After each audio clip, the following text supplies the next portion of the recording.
Hello everybody, welcome back to Dadgegaming. We are on Galacticraft, where you get to build spaceships and stuff.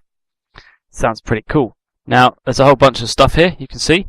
I've got this set up outside. I've expanded my house. Basically, the way I've done this episode is I just played as anybody would on Galacticraft, and just hit the record button every time something interesting happens. So what I will do is show you a montage of sorts of things I've recorded, and then I'll see you back here and I'll give you a quick tour at the end just to give you an overall perspective of what was done.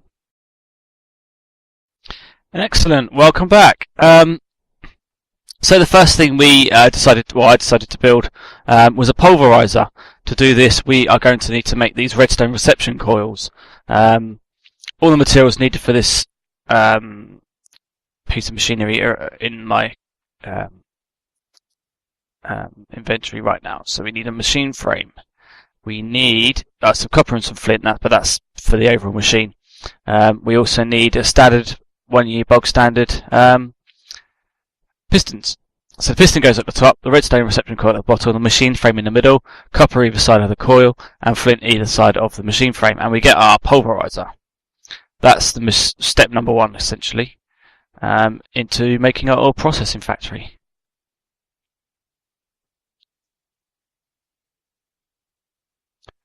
What the hell is that? Kind of black ninja stars. This whole cluster of them. What is that? Also, I sort of found this. Now, I did not walk through it. It's scary. But if you notice that if you go around the back, there's nothing there and you can walk through quite happily. But I suspect the other way won't be so happy. Anyway, back to the machinery. So, now we're going to need to build a furnace. Essentially it's the same setup as the pulverizer, but instead of flint it's bricks. So I've already shown you how to make a machine frame and a reception coil. So you put them in this kind of configuration, you make yourself a powered furnace, which is the same, I think it's like Buildcraft or something like that, I'm not exactly sure. It's the same mod pack as the pulverizer, they're interconnectable, and you can use them in the same ore processing factory quite efficiently, so we'll put those away. Also, I found some rubber trees, which gave me some raw rubber and some rubber wood. We set up a rubber farm as well, which I'll show you later. Okay, so we're just getting our materials that we're going to need to build our ore processing factory, like our mini hut thing. You might have seen it outside the window in the intro. We're just going to build, as I said, it's just a little hut. So we're going to have the stepped roof that goes around the edge. I apologise for all the speedy mistakes. This guy is incredibly happy to have finally left. He's been trapped in there for days now. So, sorry, bring this around to the front of the house. Get this idiot back inside. Otherwise he's going to get eaten by zombies. And then we're just going to put the roof on. It's nothing spectacular, that's why I sped it up. Get that piece of stair back. And we have our ore processing factory. Beautiful. Quite happy with that.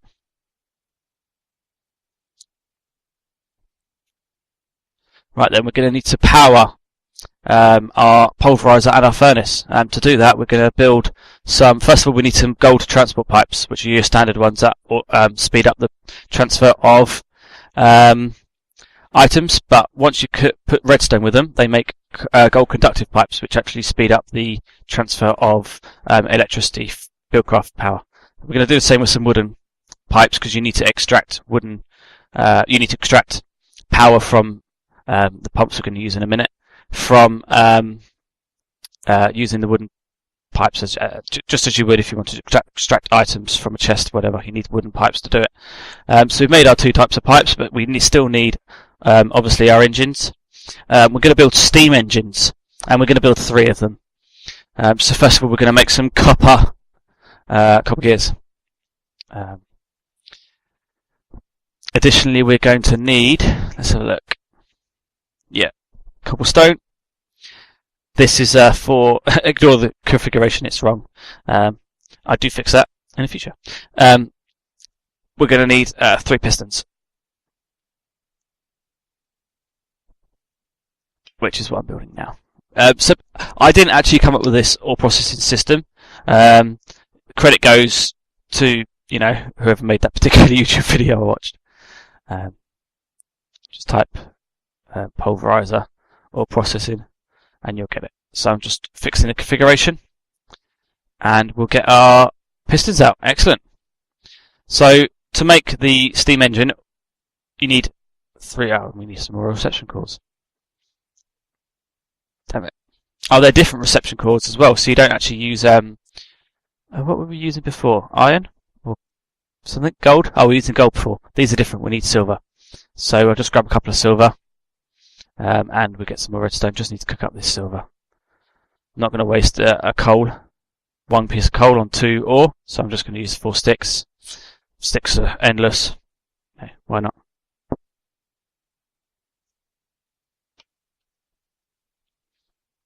One.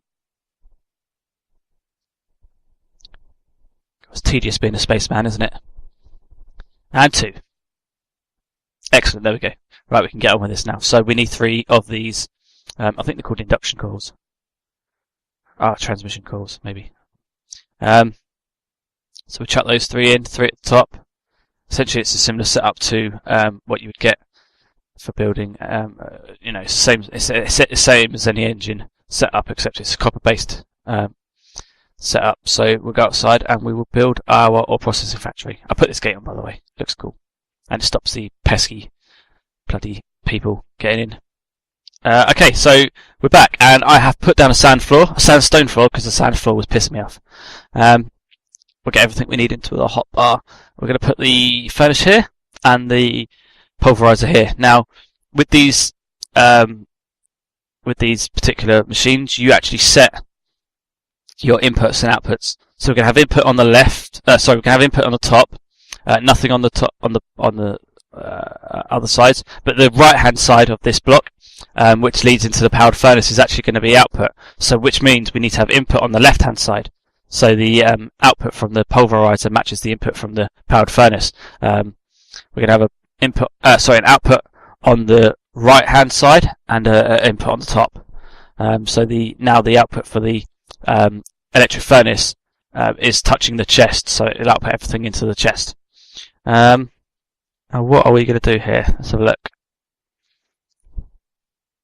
Okay, so we're going to put our 3 engines down in this particular configuration. It took me a while to work out how to do this because it's a bit fiddly, and you have to get them in the right order. But I decided like this. So now these aren't the best types of pipes to use. These gold conductive pipes. Ideally, I'd like to replace this with the redstone. What's it called? Redstone conductive tubes or something like that. They're most efficient. You actually lose some millijoules, some ticks with these things. So we're just going to dig underneath here, put these pipes in, so we can power our pulverizer and our furnace. Now the whole point of doing this is so we can set up a quarry somewhere nearby. See, I'm creating this kind of underground cavern here. So I'm thinking maybe we can build a quarry and put it under here, so then we can pump straight in. Ores can pump straight into the bottom of. See where that's yellow at the moment. If we made that blue, we could pump in underneath there. Although I did just put a conductive pipe right there, so that could be an issue. Now that's connecting with that steam pipe. Steam pump. I'm not sure if that's going to interfere. So we'll try something slightly different, and we will go along the wall instead. So if I just get rid of this block here, we can actually, so we could put some gold conductive pipe running down here. Now that's not gonna, that's why I can power that from the side. So I can take away the power from the pulverizer underneath and just feed the gold conductive pipe in a loop back to the furnace so it touches both of them. Now I do fill it in, but I can just unfill it to put and that way we keep the quarry underground as well, so the quarry's not above ground and it's being all horrible and eyesore and stuff. Just going to save my sandstone, so then I can put that at the top and it makes the floor look nice. See? Told you. Right. Now, how does this work? I guess we put coal in or water? No. Okay, so let me go and get some coal. Right, so the water just pops in and it goes into the bar on the right. We're still going to need coal. Hang on a second. Just going to get some. Yeah. Oh, okay, it's the wrong way around. Let's turn it around. It's better.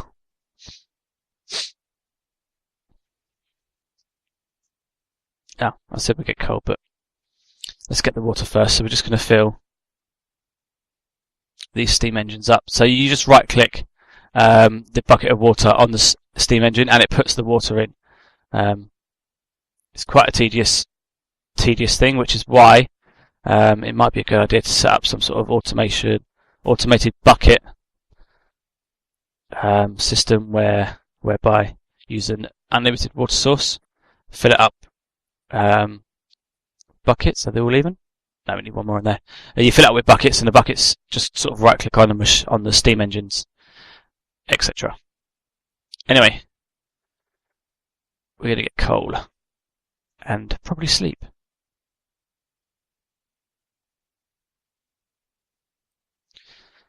Good morning, everybody. So here's our coal. Just take it all. Why the hell not? Put the bed away.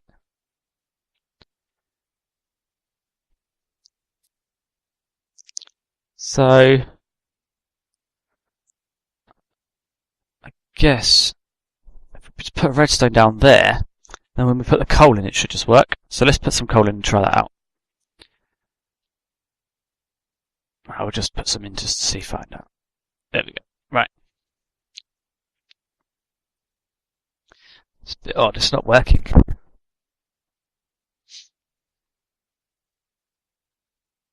Right.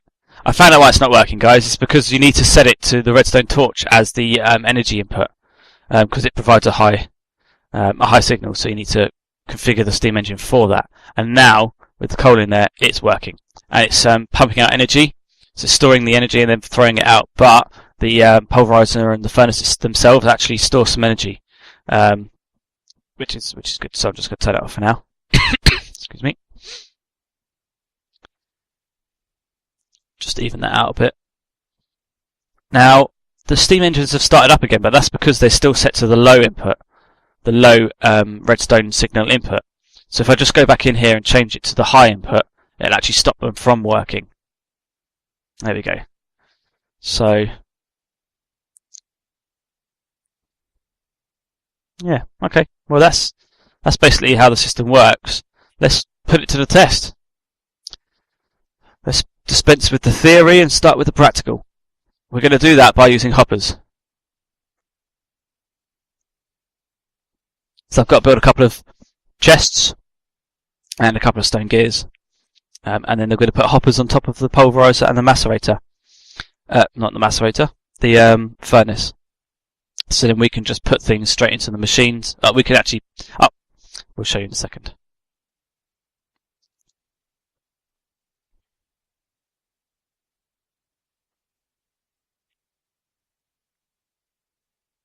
Okay, so we're going to need some wood to make some stone gears. So get some... Oh, we're going to make chests first. Apparently. You wouldn't guess that I recorded this. So we've got our 2 stone gears. And then we just... Sorry, got wooden gears, and we just surround them with stone in the same gear configuration that you're very used to by now. 1, 2, 1, 2, 1, 2, 1, 2, 1, 2. 2 chests on top, and we get our 2 hoppers. Now these things are great because what we are going to do is smash the windows, so we have access to the hoppers from inside the house. And then if we right click, you can see that there's 4 slots there, so we can actually put 4 slots of 4 stacks of any kind of ore. It doesn't have to be the same ore, and it'll process them rapidly. So the hopper puts them all into the pulverizer. And if we turn the whole system on by putting a redstone down, See, they're all 20 are in there now, and because it's got power, it is working, but it's at low signal right now. And if you just wait a second, you'll see that. There we go. The iron wasn't in there because it's gone straight into the powered furnace. It's transferred straight over through the output into the input to the pulverizer. To the powered furnace. Now, it's going a bit slowly because it's not actually powered yet. But if we put a redstone torch down, boom, and it's on. So you can see it's speeding up slowly, and it's transferring. The pulverizer's already put 3 dust into the powered furnace. Now the pulverizer doesn't guarantee that you'll double your ore. I think it's like a 70%, or it's a percentage chance that it will double your ore. But as you can see, that iron ingot has gone into the chest because that's where the output is pointing towards the chest. So what that means is from inside the house we can now just dump our ores. Yeah, I've got them all. Are there any in here? Yeah. Oh, sneaky. No, none in here. Okay, so what we can do is just dump them all into this hopper here for the pulverizer, like that, and just leave it. See, it's chucking all the iron in there, and now the pulverizer is full. There you go, pulverizer is full. Once it chucks one out of the pulverizer, it will pull one in from the hopper. It's a really good system, actually. The bar on the right is the power that is storing the energy stored. If the bar on the right reaches the top and the engines still output energy into the pipes, then you can have an explosion problem. So we're just going to have to keep an eye on that. But actually, it turns out that steam engines, the water has to be topped up on a steam engine quite regularly. So I don't think the machines are going to actually store enough energy.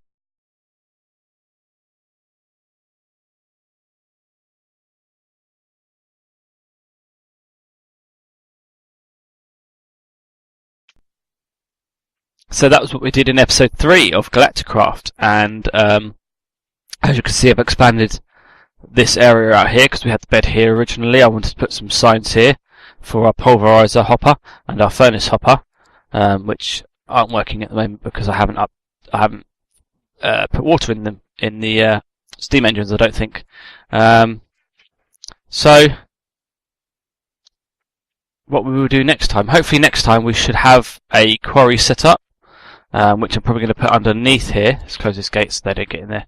These things are horrible. Yeah, hopefully I'm going to put a quarry actually underneath here, pumping ores straight up into the bottom of the pulverizer.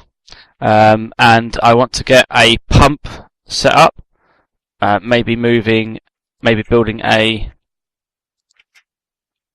endless water source, an unlimited water source here. That sort of pumps buckets and stuff. I haven't really worked out exactly how I'm going to do it yet. And then we should be kind of self-sufficient. We won't need to go off mining. We can concentrate purely on building materials, so we can get our spaceport, which I'm probably going to put here, in Cape Dadge. And more importantly, obviously, our spaceship. Also, we're going to build a power armor suit, because they're just like freaking awesome and stuff. And then we're going to go out into the heavens and find the moon. Yeah. So, thank you this is my extension, by the way. Thank you very much again for watching. And I'll see you next time where we really get ourselves stuck into it, and we'll find out exactly how to get to what the moon looks like, and maybe whether it is made of cheese. Thanks very much for watching. As always, subscribe.